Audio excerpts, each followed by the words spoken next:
Hey everybody, welcome back to another episode of Hockey Talk TG. I'm Ty Glenn. You're listening to this on YouTube, Spotify, where you get your local podcast streaming platforms. So today we are going to recap Game 1 of the Stanley Cup Final, which was Saturday, and we'll break down the Utah NHL team as it came down to only 6 names now, plus talk about the 2025 NHL Four Nations things that's happening, of course, next year, and more NHL news along the way in this show, so stay tuned for that.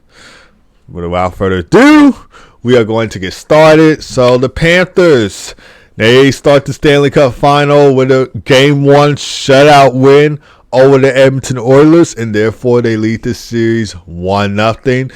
Sergei Bobrovsky sure did put on a huge performance in Game 1, making 32 saves in the shutout victory. And despite the win, the Oilers did outshot Florida 32-18, so they had to give it all to Sergei Bobrovsky and the team, but they were just no match for it. And I think I saw like a headline saying that the Oilers are going to expect more from the Panthers in Game 2, which Game 2 comes on today at 7 o'clock p.m. Central Time on ABC. It will be on Sportsnet probably around 8 o'clock p.m. If you're in Canada.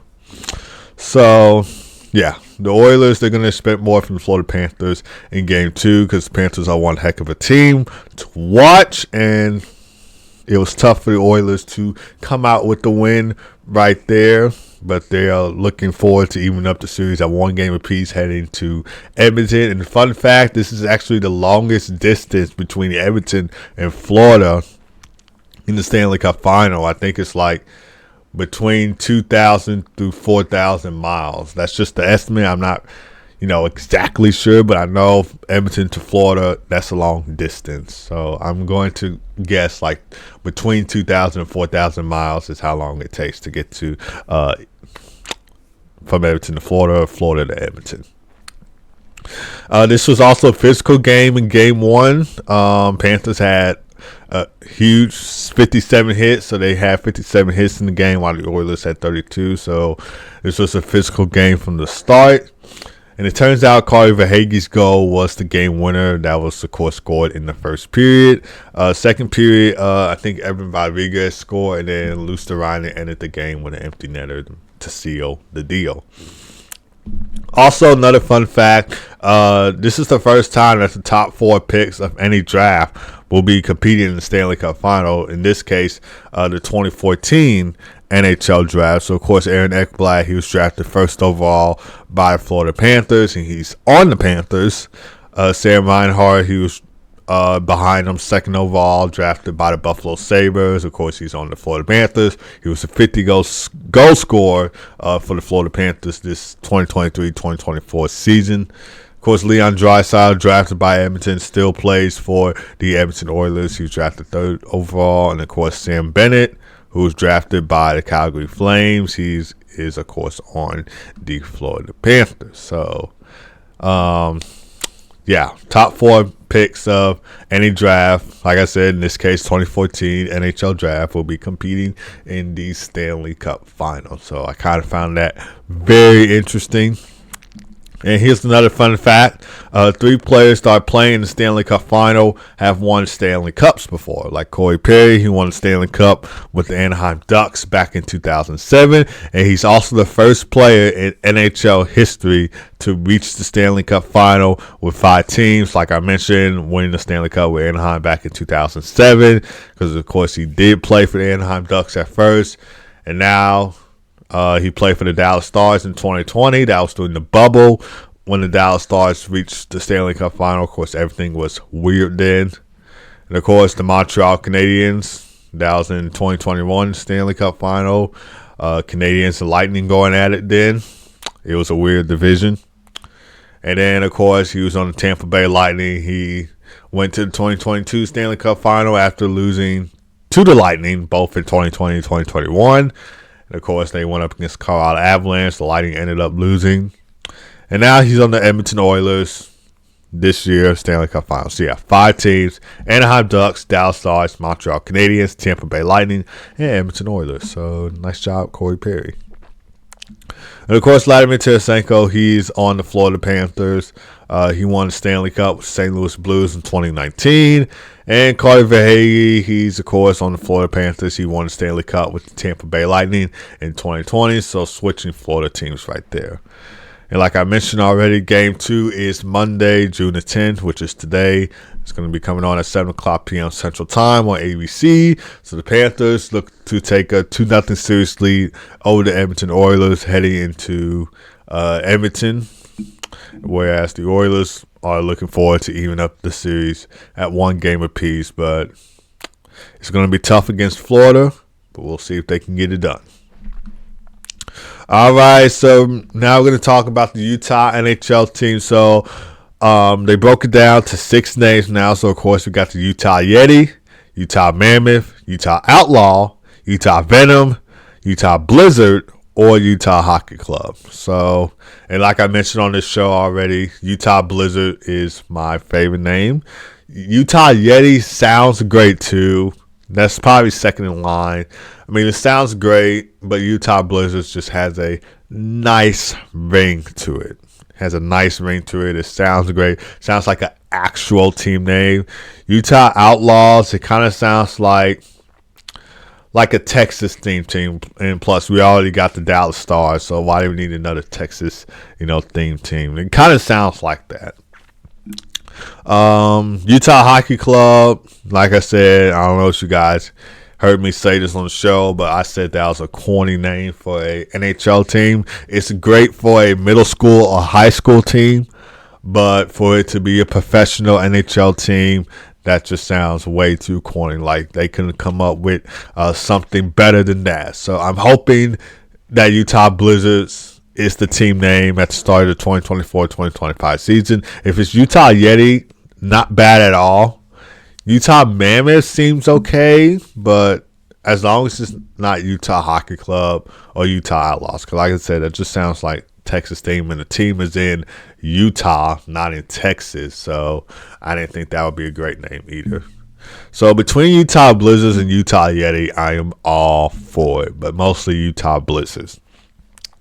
Owner Ryan Smith, who also owns the Utah Jazz, he expects the jerseys to just have Utah on them in the inaugural season, and of course, that's not being creative. Like, why not just put the team logo once you do think of a team name? Like, why not just put a team logo on there like all other teams? But anyway, as you guys don't know, which you should know this, of course, Ryan Smith bought the Arizona Coyotes team, and now the Coyotes are moving to Utah. So, but there should be hockey coming back in Arizona someday. I mean, it was the same thing with the Winnipeg Jets. I mean, the Winnipeg Jets, they moved to Arizona. They were the Phoenix Coyotes, and of course, I think there was the Thrashers then, and then the Thrashers decided to move to Winnipeg. So, yeah, hockey should come back to Arizona at some point. Maybe someday it will be back in Arizona, but as for right now, we have a Utah NHL team. And of course, like I mentioned, we did expect the Coyotes to be moving because we knew they weren't going to be playing at a college arena forever. So it was no surprise that they moved. If some of you were surprised, then, like, come on. Like, you seriously thought an NHL team was going to be playing at a college arena forever? I mean, like, why would you even think that? I mean, it's just not how it goes. But yeah, I do like Utah Blizzards, like I mentioned on the show already. Has a nice ring to it. It sounds like the Washington Wizards of the NBA, almost. And it just sounds like a professional team name. I mean, like, come on. And then the team chant, if they do happen to choose the Blizzards, could be, "Let's go Blizz. Let's go Blizz." So, see, that could be the team chant. So, that's why I think Utah Blizzards will be way better. And I'm hoping that that beats the team name heading into the 2024-2025 NHL season. All right, so now we're going to talk about the Four Nations Face-Off that's supposed to be happening next year instead of the All-Star Game. So the 2025 Four Nations Face-Offs will take place in Boston and Montreal. two great hockey cities, I should say. And it will, of course, feature USA, Canada, Sweden, and Finland. So it will be every NHL player from those 4 countries competing on the team. It will be a round-robin tournament. Well, actually, I already mentioned this, but I did not mention it will be a round-robin tournament. So it's going to be a round-robin tournament. And like I mentioned already, it will be NHL players from USA, Canada, Sweden, and Finland. And the first 6 players for each team will be announced on June 28th, so stay tuned for that. The Bell Center will host the games from February 12th to 16th, starting with Canada versus Sweden. It will be coming on at 7 o'clock p.m. Central Time on TNT and Sportsnet. Well, Sportsnet might be at 8 o'clock p.m. Eastern Time. I'm not really sure, but for Central Time, it will come on at 7 o'clock p.m. Central Time. And, of course, TD Garden games will play from February 17th, with the championship game being on February 20th. So Finland and Canada will start things off there at 12 o'clock p.m. Central Time on TNT and Sportsnet. And the championship game will come on at 7 o'clock p.m. Central Time on ESPN and Sportsnet. So stay tuned for that. And there should be a total of 23 players on each team. So, of course, you'll have 20 skaters and 3 goalies. Of course, you might have to add a little bit of extra forward or defenseman in there, because I know usually on a hockey team it's like 12 forwards, 6 defensemen, and 2 goalies, possibly 3. So that's really what it is for a hockey team. But I guess we're going to have to add a little extra forward or 2. All right, so I cannot wait for that. Moving on to the NHL salary cap. So the NHL salary cap will rise to $88 million next season, and it will be an increase of $4.5 million from the salary cap of $83.5 million from 2023-2024 NHL season. So, of course, it kind of seems like the salary cap goes up or increases. This is just my theory of guess of it, that it starts to rise up each season. So I'm not really 100% sure, but that's just what it seems like. But I just wanted to talk a little bit about that. I'm not going to get into that much depth about it, so I'm going to be moving on. So, of course, the NHL game on the slate is, of course, Game 2 of the Stanley Cup Final, which will be coming on today at 7 o'clock p.m. Central Time on ABC and ESPN+. So, can't wait for that. Yeah, that's going to do it for this show, guys. I know it's a little bit of a short show.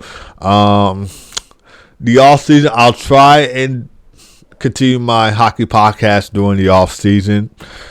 So, yeah, but I will guarantee you this, come regular season, during the 2024-2025 regular season, I will be talking about a lot of hockey, like a lot of hockey. This will probably exceed over 30 minutes, because this is how long my podcast is supposed to be. It's supposed to be a 30-minute podcast, but because it's not that much to talk about, it's usually going to be kept under 15 minutes or so.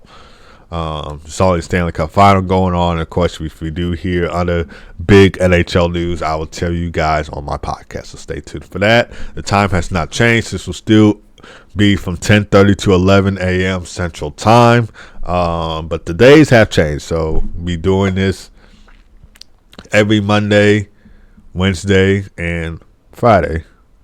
So, yeah. But anyway, thank you guys for tuning in as always. So I hope you guys have a great rest of your day. God first as always. Be blessed. Enjoy Game 2 of the Stanley Cup Final. I know I will.